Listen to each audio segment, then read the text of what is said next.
Although the Criminal Investigations Department had been informed by March 2019 about the whereabouts of National Tawheed Jamaat's or NTJ leader Zahran Hashim's brother Rilwan Hashim, Ami Mohideen and Yusuf Anwar, some of the main suspects of the bombings on the 21st of April by the State Intelligence Service or SIS, the CID has failed to arrest them until the bombing took place. This was revealed today when an official of the SIS gave evidence before the Presidential Commission of Inquiry probing into the bombings on Easter Sunday. He said warrants for the arrest of Zahran, Rilwan, Mohideen and Anwar had been issued in March 2017 following a clash between the NTJ and another group named Sunnat wal Jamaat. He said that he had been instructed by senior officials of the SIS to keep an eye on the NTJ and several other organizations by 2017 as they had received information that those organizations were acting in an extremist manner. He also said that two separate officers had been appointed to investigate the activities of such groups, including that of Zahran. Quote, from those officers, information on the whereabouts of Rilwan and Mohideen was revealed. It was reported that Rilwan was visiting his wife's house in Katankudi area at night and that Mohideen was staying in a makeshift house in Pasikoda. But no information was available on Zahran's whereabouts, unquote.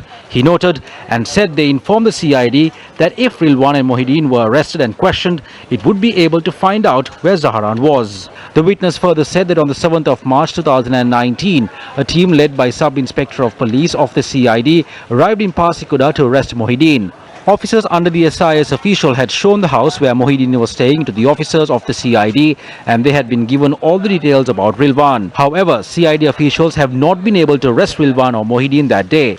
He said Mohideen had served in the army for more than 10 years and had been working as a physical instructor of the NTJ. Additional Solicitor General who led evidence asked the witness whether he had provided information to the CID about Anwar, for whom an arrest warrant had been issued in 2017. In response, he said that Anwar had run a tailoring shop in the Katankudi area in public. Although he was in public in the Katankudi area, the police have not taken measures to arrest him. Testifying further, he went on to say, quote, the CID was able to arrest Mohideen on the 24th of April 2019 in the Ottamawadi area.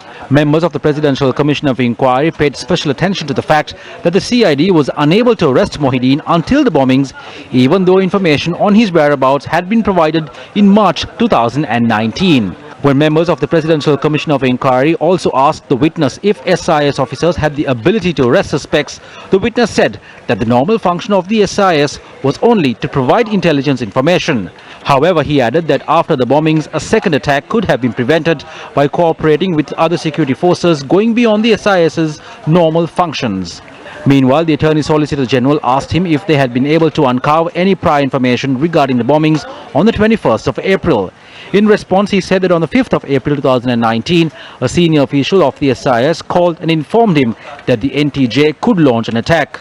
Also on the 20th of April between 8 and 9 p.m., the same officer telephoned to inform that the NTJ was getting ready to launch an attack.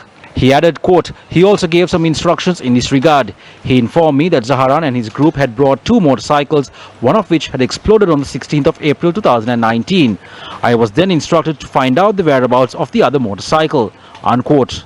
He also said that due to a statement made by Mohideen at the time of his arrest, he felt that there was some connection between Mohideen and the police sergeant Nandalal, who was among the CID team that went to arrest him.